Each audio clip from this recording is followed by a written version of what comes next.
Hello, you wonderful people, and welcome to another episode of Crime Centric. This being a show where I talk about TV shows that are crime dramas. For today's episode, I'm going to talk about Poker Face Season 2, Episode 3. A great episode. A lot of really interesting things went down in this episode, so let's break it down. Funny enough, last episode, when we saw Charlie's car at the beginning, I commented on I thought we were going to start with Charlie. I was like, oh, that's weird, but it ended up being part of the movie set. Funny enough, technically, we do start with Charlie in multiple facets. Technically, she's the very first scene we see. To be fair, it's the scene from season 1's finale, but still. But I love how they kind of play with that too, where it's like the opening to episode 10 of last season was just getting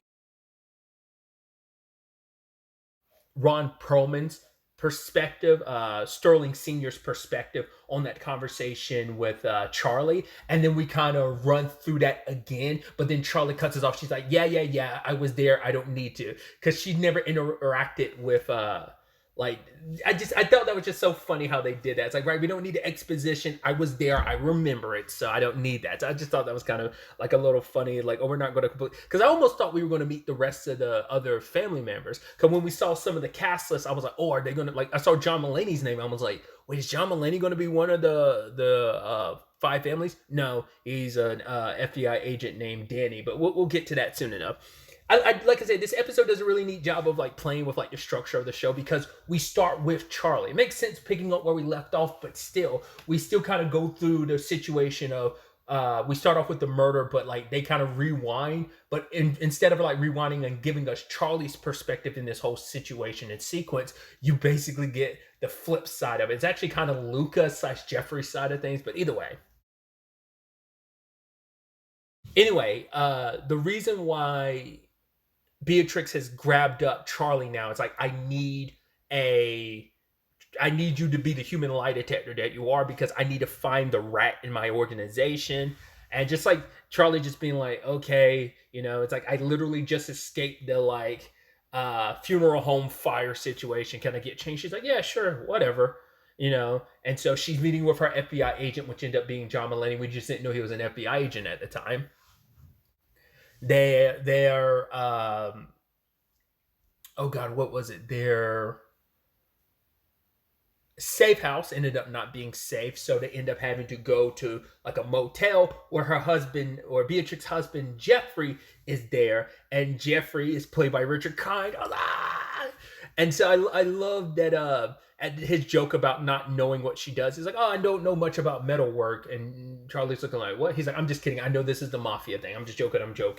And Charlie's meant to sit down with some of her guys to find out who's the rat. And I love that she just sat down with him. I thought we were going to have a card game. We were going to be a little coy with it. She's just like, any of you guys work the feds? And they're like, no. Cool. You guys have been great. That's awesome. Goes in there like she was victorious. I'm like, you could have handled that with a little monochrome of subtlety. And then I thought was interesting when she asked Jeffrey about it, and Jeffrey was like, nope. Which, in retrospect, because I thought the first time through, I thought the phrasing was done differently. I figured it was Jeffrey. I figured out it was Jeffrey the moment he, because there's ways to dance around that lie, because it could be a thing of, because I thought she specifically asked Jeffrey, oh, are you an FBI agent or something? Are you with the feds? She did specifically say, are you working for the feds? Because if she said, are you a fed? You could say, no, and you would be telling the truth, because you could be an undercover cop who's just not a fed. That's where I thought it was going. But now when you play the scene again, she's like, oh, are you working with the feds? And it's like, he's like, no, sorry. But then you see the look on her charge. It's like, oh, she cocked that from the beginning. Like I said, it's my misunderstanding, because the phrasing she used, I got that wrong. So she easily saw through his lie. But what made me realize it was Jeffrey, the moment he was running and Luca was like, no, stop, or shoot, I was like, oh, he's your informant. You're faking his death. I was like, classic. And so, but then Beatrix gets Luca's gun and shoots him. I was like, Jesus. But I was like, how does that work? I mean, granted, taking a blink to the head can still hurt. Probably if it was close enough, it could definitely hurt like it did, or probably could still kill you. But either way, now Beatrix is like, yo, I'm gonna go kill Charlie because you, my husband's dead. We rewind and see Luca meeting up with Jeffrey after uh, the FBI, which would like the main FBI agent running things is Hooper, Chris Bauer. He will always be like Andy from True Blood because I want to say that's like one of the first things I ever saw him in. So I was like, I saw the name Chris Bauer and I was like, isn't that who I think it is? Wasn't he in it? Oh God, there was I think there was something in the past few years I saw him in on a TV show and I just can't remember what it was off the top of my head. I love that recurring bit with that officer who's got like that plant thing and he's so obsessed with like that specific like Japanese maple tree he has and he's got to deal with neighbors who are pissed about like the roots growing. And I love that it comes up again and you're like, okay, I love that this is just this recurring bit for this officer, but it ends up being it screws up things later on because he's super loud and taking photos of a picture and obviously like Luca was on the phone at the time, and that kind of screws up Charlie's whole plan with that. But I love that bit came back in the worst way possible in the third time around. So I just thought that was interesting, like utilizing that. They're just taking something that's kind of like this bit they used the second time and then utilizing it the third time to cause issues and problems. But yeah. Also the whole Danny, who is John Mulaney's character, and the whole Luca of it all about the whole like, oh, who's your informant? Is it so and so? You gotta let me know. Oh, I get it. You're not supposed to tell anyone. But then like he had the whole drinking milk thing, which I was like, especially when he was in a convenience store at the gas station and he got a whole jug and started drinking. I'm like, who are you, Homelander Jr.? What the fuck? But then he's like, oh, it's because of his ulcer situation, which I was like, wait, does milk help with ulcers? I've never heard that before. I was like, that's fascinating. I love that he's like, yeah, my doctor told me that, and he's like, after I told her about my work situation, and Beatrice like, wait, you told your doctor you're an FBI agent that is working for the head of a mafia family, and he was like, no, but it's like, oh, it also has come about because of stress, and he's like, well, this is the only stressful situation in my life that I can attribute this to, so. Charlie ended up contacting. I need to rewind because I skipped over it, but I brought it up earlier about Luca and Jeffrey meeting. I also love the whole thing of Danny having a guy lip read for him. I was like, that's hilarious. That's how Danny is finding out. Like, oh my god, I'm about to be exposed. But I love that. Jeffrey is like the worst informant ever because he's like, oh, this mafia stuff is so boring, like the hits and the capos. He's like, oh, it's so boring. It's like, oh, so your wife is obviously, because she loves you, has been casually bringing up this information around you. You just find it so boring you haven't latched onto it. I'm like, it's like, it is the funny thing that he's like, oh, I want to make a deal. Can I go into witness protection? But it's like, well, you need to actually give us something of value. If we can't bring in your wife, you have nothing of value to give us to be allowed into witness protection, but then he found out, like, he figured out who, like, oh, there is a mole in your organization, which I love the whole back and forth about, like, the difference between a rat and a mole. And then later on, we throw in snakes to all this, and then eventually weasels. And you're like, now we've lost this whole metaphorical jargon we're using is kind of lost now because, it's kind of muddied the waters at that point. But I love that whole thing. But Jeffrey's, smartly enough, when you're trying to cut yourself a deal, it's like, I will tell you who the person is once I've solidified my deal. And so ultimately, Jeffrey kept that information. It's like, oh, you're going to fake your death. And he's like, dude, I've done some theater stuff. And I thought Luca initially was asking like rhetorically. He wasn't actually asking for a real response, but he's like, no, like, what did you, take place? He's like, well, I did this and this. It's like, oh my god, that's such underrated theater work.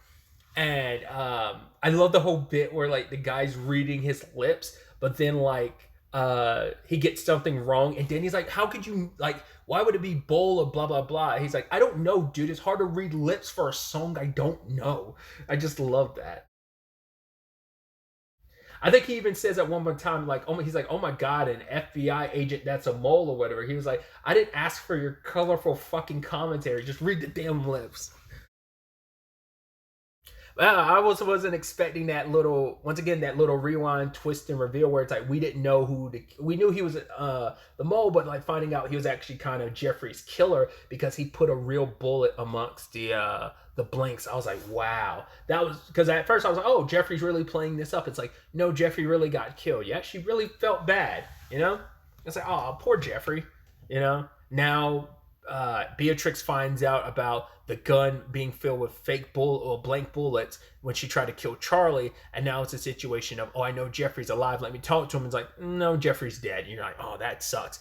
It's this a rush of emotions, because you're just like, right, you thought Jeffrey was dead, then you find out, wait, he faked his death, he must have been working with the FBI. Well, bring him over here. Wait, he really did die? Charlie confirms, like, no, that's being said, it's true. You're like, wow. And she's kind of heartbroken. She's like, oh, boo-hoo, Jeffrey. It's like self-preservation kind of kicks in that moment. So, but Charlie kind of works things out with Beatrix being like, yo, you need to think about this. Luca is like you. He's very thorough. He would never, why would he kill his informant? So most likely, and they both come to it, my mole, your mole is the one that killed Jeffrey. So like this mole, like how do you know they're going to work with you? So you might as well expose who they are now before it comes to screw you over. Luca gets on top of he gets into the plane once. He was on the phone with Charlie, and Beatrix found out about it. So Luca being himself, because he's trying to take double responsibility. Charlie's a good friend and beneficiary to like helping his career get to where it is and continue to grow, but also he feels responsible because like, yeah, it's because of me Jeffrey died. Like it was up to me. Like I didn't kill him, but I still hold responsibility of I was supposed to take care of him and I didn't. But then we find out about Danny. What's his name? Maverick McTitty-Cuddy. And it's just like, okay. The whole point of like, oh, what does he look like? White male, maybe 30s to 50s. And even Luca, when he was outside looking at the different FBI agents, he's like, fuck. And then later on, they're like, I'm sorry. He's like, we got to do a better job about our hiring process, considering most of the force out there is just white guys in their 30s and 50s. It's like, yeah, that kind of ended up being a major issue in this point. So, which is sad too, because Luca was like, yo, like him and Danny had that singing bit multiple times throughout the episode, but he also looked at him. They were called, like he said, old friend. So it's like, oh man, that sucks. The defining factor was also like, right, him complaining about his ulcer all the time, drinking milk. That was like the thing where it's like, wait, Danny's the mole? And it's like, yeah. But did I imagine that? Was that an issue? Like, did anyone else hear? I don't know if that was me. I swear it didn't sound like Beatrix said, what's his name, Clyde Otis. It sounded like she literally said Clive Owen, and I was like, wait, I had to rewind. It sounded like Clive Owen. And I'm like, and it was Hopper or Hooper, whatever Chris Bauer's character. Because like I'm saying Hopper now, I'm like, was it Hopper or was it Hooper? Because I know Hopper, David Harbour from Stranger Things, but I'm trying to remember whatever the case may be. And he said like Clyde Otis, but Danny had already gotten on the plane. I love all the like every time he was talking to Charlie, he's just like, who are you? You are a very rude person, and yada yada yada. And I love Luca being like, come on, buddy. Tries to sing the song and immediately gets shot. He's like, you asshole. Struggling over the gun. I also love that. Once again, bits that return. At the beginning, Charlie was warning Beatrix about her shoelaces, and she didn't listen and almost fell. And for that to come back around where it's like, oh, Danny trips over his shoelaces, which I'm like, oh, that's super unprofessional as an FBI agent. You think you'd be more careful about that stuff, but you got plenty to worry about, so you let the little details kind of slip by when they should be the most important thing. Like even something small like that can be your undoing. I loved what ended up taking Danny down ultimately was the little iron and bore thing and iron that Jeffrey had set up on the plane and stuff like that came through. So it's all going down. Now Beatrix is going to go into witness protection, so she's going to testify against the 4 families. I also think, like, why are we letting him do that? That Danny was sitting on like the stairs and he walks over to Charlie. I get it, the place is crawling with FBI agents, but plenty of FBI agents were just talking to each other, ignoring the fact that he just casually got up and walked away. I mean, he was never going to get anywhere, but the fact is he just casually talking to Charlie. But hey, I'll give you like 16 grand if you say that it was Luca. It's like, well, we could do this or that. It's like, do you have a Cayman's account? She's like, I don't even have an. He's like, do you have an offshore account? And she's like, I don't even have an onshore account. He's like, all right, fine, $125,000. And she's like, so you offered me 16,000 and now all of a sudden you're going to 125? You are a bad guy. You know, I love that. But yeah, immediately I'm like, wait, is this really good? I was nervous when there's like a couple minutes left. I'm like, there's enough time for something to happen where this isn't going to be so clear cut. But for the most, it actually is clear cut. I'm like, wow. At least the overarching situation from season 1 was not resolved until the season 1 finale. In this case, I'm like, well, we're resolving, like, because it's like, Luca's like, hey, like, not only will she testify, also, can you call off the hit on my friend Charlie? Charlie was like, yeah, well, thank you. That's really nice of you to go out of your way. He was like, what, to call off a hit that would have you murdered? He's like, yes, that's the least I can do. Also, like, you know, you being dead is actually a detriment to my career because you're the reason why I have the career I have. So it comes through for me time to time. Again, Charlie, it's literally the least I can do considering I massively benefit from you being alive. And she's almost kind of like, well, it's kind of sucky that you have to put it that way, but it's, you know, it's better than nothing. So, but now it's kind of a fresh start for both of them. You know, Beatrix is like, yeah, I'm going to live that life that, you know, that, especially because what Lucas said to her about what Jeffrey said of that he loves his wife, but she will always put work before him, and it's time to kind of put himself first, you know, live his life finally. So she's taking that and applying that, and we see Charlie does the same, and it's like pulls out the map, picks a random spot, and there we go.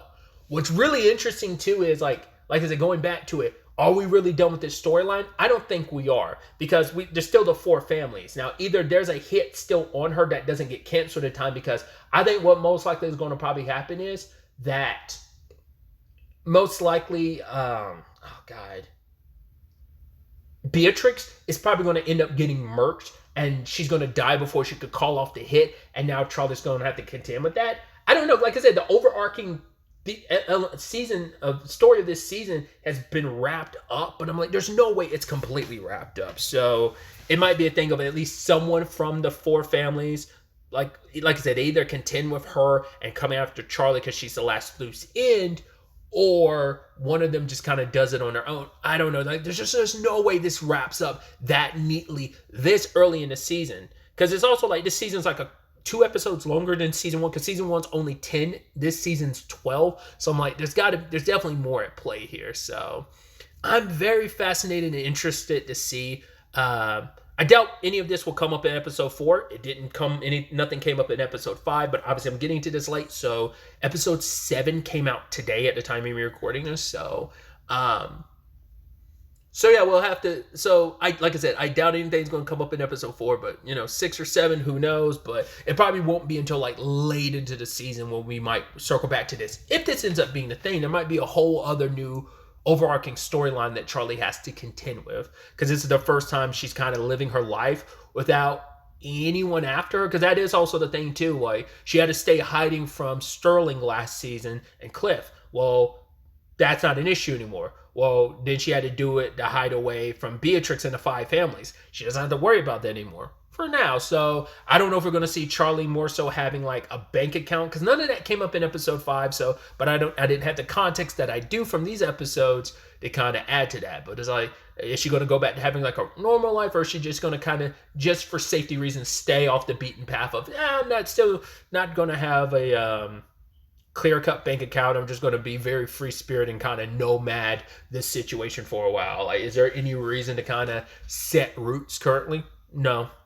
There's nothing to really kind of go back to or go home to, considering where things stand between her and her sister. But yeah, just some very interesting developments all around. Just a great and fun episode. I'm very, very excited to ultimately see where all of this ends up taking us going forward into the next episode.